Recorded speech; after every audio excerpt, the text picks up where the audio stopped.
morning, everyone, and welcome to our Charlotte County Through the Decades virtual Centennial program.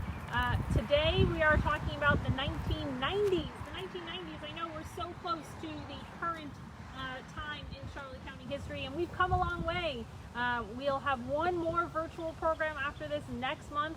That'll be the 2000s, and then in December, I'll just give a little plug. I hope you all out there will join us in December in person at all 4 library branches to do a little bit of a look back, on Charlotte County Centennial, cover some of what we've talked about, and maybe even cover stuff that we weren't able to talk about. So please do join us for that as we wind down the Centennial celebration.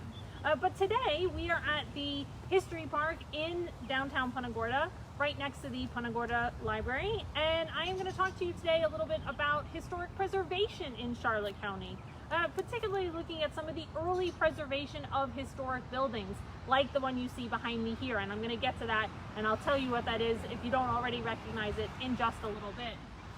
So just to give a little bit of background here, I think today we take historic preservation for granted, right? A lot of us are familiar with, say, the National Trust for Historic Preservation, or the National Register of Historic Places, the National Trust, the National Park Service, right? These are agencies, organizations that we're familiar with today.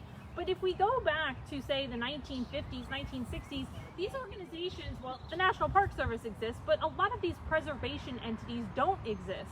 And, it really does take kind of this modern movement of people across the country to realize that, yes, buildings, places, that these are important to the country's history and that they need to be preserved, right? And I think if we look at major events, in the 20th century, if we look at, say, the Centennial celebration of the American Civil War in the 1960s, if we look at the bicentennial celebration in 1976, these events bring to the forefront the importance of saving the historic places throughout the United States. And so here in Punta Gorda and in Charlotte County, they're going to be part of that, where by the 1970s, 1980s, there is a recognition that historic buildings in Charlotte County need to be saved or should be saved. And the question is how to go about doing this, right? And they're not always successful. There are buildings that have been lost in Charlotte County in the last, say, 20, 30, 40 years. But there have been buildings that have been saved. And so I think it's important that we highlight that and that we talk about that. So the example, or one of the examples that I'm going to use today is the building behind me there. That is the white building. You can see it right there, right across this lovely green space. And that is the Tribune Land Office. And this is believed to be the oldest existing building in Charlotte County, dating to around 1885, 1886. So that was, right, that predates the formal incorporation of Punta Gorda as a city, right, but coincides with the original land plat, the Isaac Tribune land plat, when Isaac Tribune comes here and founds what is now the city of Punta Gorda. So that structure, believe it or not, right, dates back almost right over 120 years, 130 years. And so we're going to talk a little bit about that today. Before we get to the Tribune House, though, I do want to highlight a couple of other things. So in the late 1980s, early 1990s, we're going to start, again, as I said, see a recognition or a general understanding that historic buildings need to be saved. And in May of 1991, there's an article that appears in the paper, and there's a local section of the paper, and so that's where these appear. And they have a little small article at the bottom that talks about the Women's Club and the Old First National Bank here in Punta Gorda, and that they were added to the National Register of Historic Places. So it says, George W. Percy, State Historic Preservation Officer of the Florida Division of Historical Resources, notified city officials that the Punta Gorda Women's Club building at 118 Sullivan Street was officially listed as of April 5th, and the Old First National Bank at 133 West Marion was listed as of March 14th. They joined 3 buildings previously named to the list: Charlotte High School, the Punta Gorda Train Depot, and the Old Ice House, according to Lindsay Williams, chairman of the Punta Gorda Historic Preservation Committee. So here you see this recognition that buildings need to be saved, that buildings need to be recognized, and this nomination to the National Register. And for those of you that are not familiar, there are criteria with the National Register. You cannot just say, well, this building is 100 years old, therefore I think it should be on the National Register. There is a process, and the great thing is all of this is available online, so if you are really interested to learn more, please go to the National Register and check it out and kind of learn, you know, what kind of sites are on there and what are the criteria and how is all of that determined. But it was determined that these buildings fit that, and so you do have that, and we'll talk about some other buildings that got added to the register later on as well, right? In addition to the buildings in downtown Punta Gorda, you also have a subsequent article, also in May of 1991, where they note that the fish cabins in Charlotte Harbor have been added to the historic register. So it says 11 fish cabins in Charlotte Harbor have been named to the National Register of Historic Places. Gladys Cook of the Lee County Planning Department submitted the application for the fish camps, 3 in Charlotte County and 8 in Lee County, to the U.S. Department of Interior National Park Service a year ago, citing the role they played in the commercial fishing industry of the Charlotte Harbor area prior to 1939. And I think this is interesting, right, where you have someone from Lee County who is submitting this application on behalf of both Lee and Charlotte, right, because that tells us a lot about the role that Charlotte Harbor played in both counties, right, where, you know, I think we kind of think of Charlotte Harbor as this very narrow, well, Charlotte Harbor, so it's obviously Charlotte County. Yes and no, right? You know, if you look at the boundaries on the map, that parts of those outline, you know, the outer part of the harbor is actually part of Lee County as well. So here you have someone who says, you know, these structures represent a living, a tangible reminder of this fishing industry in Charlotte County and in Lee County. And we've kind of touched on this in some of the earlier videos of just how important commercial fishing was to Charlotte County in both the early 20th century, but then even going back into the late 19th century as well. So again, this growing sense of we need to preserve these places before they are gone. And if it's possible, right? And I think, you know, sometimes it's not possible to save buildings, whether because they are so far beyond saving, right? Whether that there's not enough, you're not able to gather the money, the resources, all of these things play a role. And interestingly, buildings that are nominated and are added to the National Register, that does not necessarily guarantee that they won't ever be destroyed. And there are plenty of examples in Florida, throughout the country, of buildings that were nominated and were still lost. And this isn't meant to be a negative, this isn't meant to, you know, be a Debbie Downer here, but this is just kind of trying to understand the bigger picture and how difficult preservation can actually be. All right, so let's talk about the house behind us then.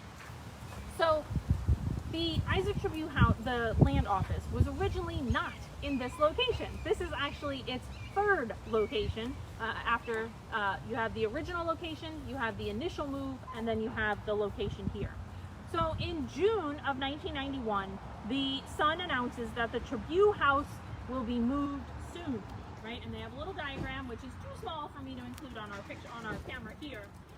But the article says the Tribune Land Sales Office, Charlotte County's oldest structure, will be moved across town early next week as part of plans to create a museum from the historic building. Ken Larkin, chairman of Old Punta Gorda Incorporated, said a Fort Myers contractor will leave the one-story structure, or move the one-story structure from its present location at 405 Cross Street, which is US 41, to the city-owned parking lot adjacent to the US Post Office in Punta Gorda. Now, that is not where we are today, but we'll get to that in a moment. So you have this initial move, right? And again, Punta Gorda is growing, right? You have US 41, the traffic, the expansion of those roads. And so again, this structure, its original site, right, was in a location that was threatened. And the house would have been lost. And so the idea was, how can we save this building? And the answer was that it had to be moved, that by moving it, they would save it, right? And so later in June, they say on the move, right? Moving day for the old sales office. So they've set a date, right? Moving day has come for the Tribune Land Sales Office, Charlotte County's oldest structure, right?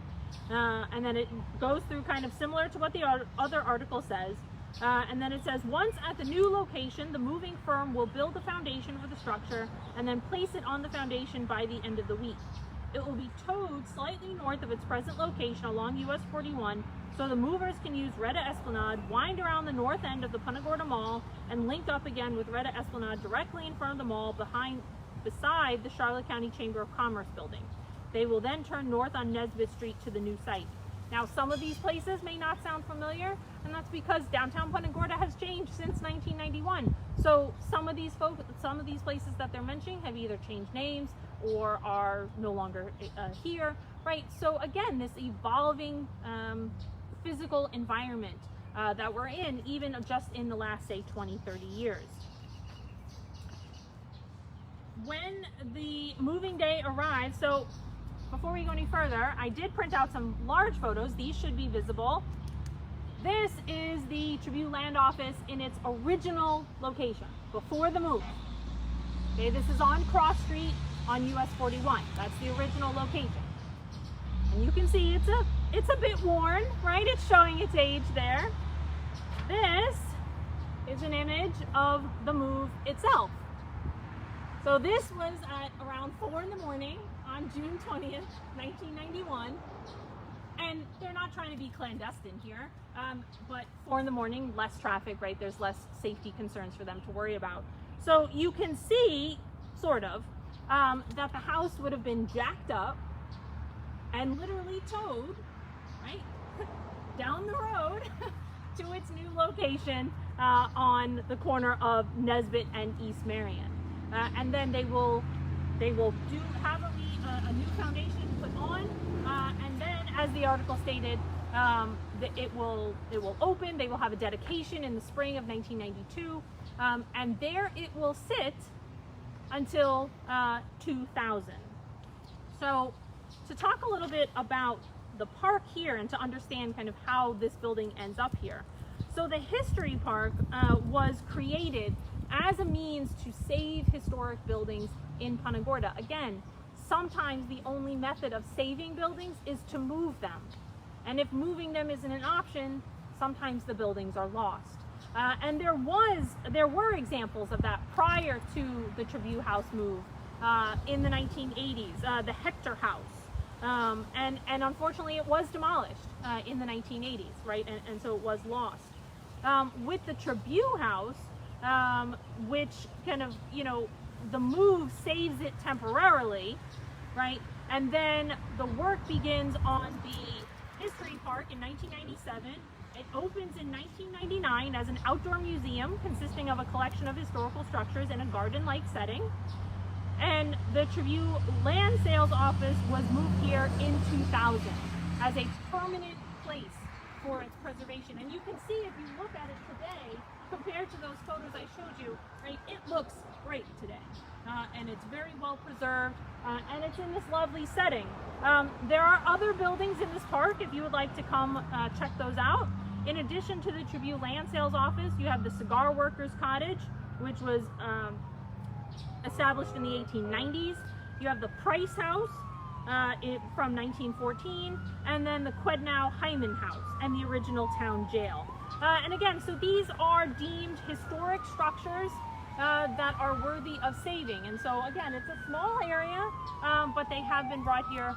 And then the History Park today, this is a city park, so you can come here, and this is all maintained and preserved by the Punta Gorda Historical Society.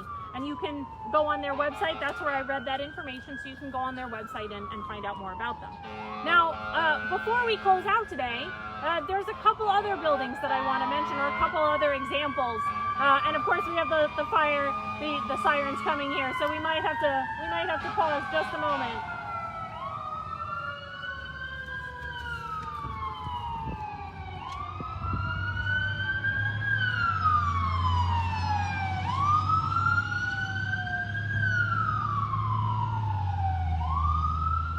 All right, perfect. I've talked a bit about the preservation efforts here in downtown Punta Gorda, and this recognition, this movement to save its historic structures. But this is going on in other parts of the county as well. In 1992, out on Minnesota Key, the Hermitage House, and this is the Hermitage House right here before it was moved. Okay, this building dates from 1907, and that's local historian Lindsay Williams standing out front. This building was not threatened by development, it was actually threatened by erosion. And so this house was in danger of completely being washed into the sea, essentially, because of erosion on Minnesota Key. And so fortunately they were able to jack it up just like they had done with the Tribune Land Office, and they were able to move it to a different site on Minnesota Key where it now serves as an artist's retreat. And you can actually go online. If you go online and Google Hermitage House, you'll be able to see how that building is used today. One more time here, folks. Bear with us.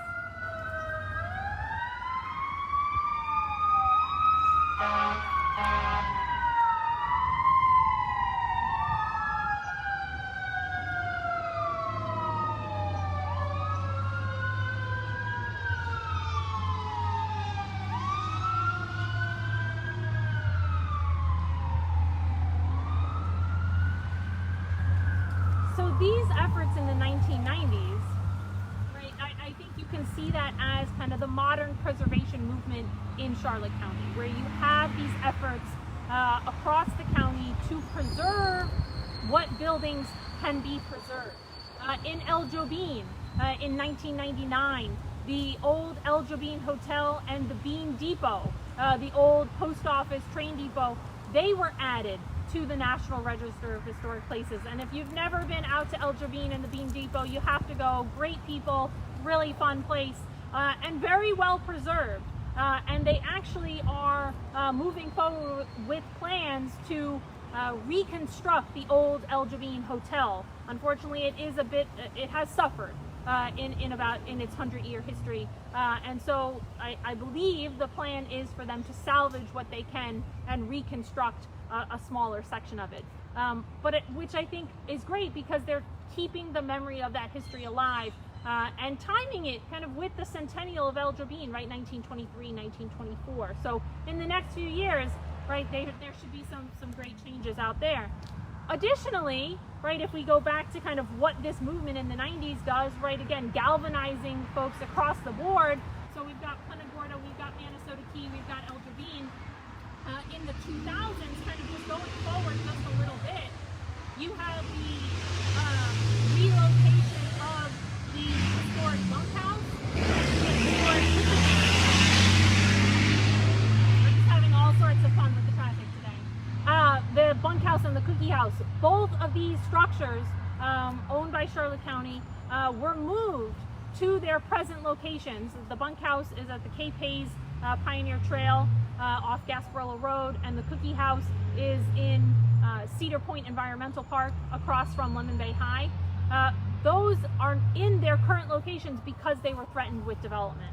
And the cookie house was fully restored, and we do offer tours there. We'll be offering tours there again this coming spring. The bunkhouse is still in need of a renovation, and we're hoping to work on that in the next few years. But, you know, again, if we just kind of look back on these last 20, 30 years, 40 years of efforts by citizens, by organizations in Charlotte County to preserve the history here, I think you'll find that there's a lot more here than maybe people sometimes expect. So get out there, explore these sites. All of these are in public parks, so please do go check them out if you have the time. And join us next month, where we'll close out talking about the 2000s, and then in December we will do our in-person look back across the entire Centennial. Hope to see you then.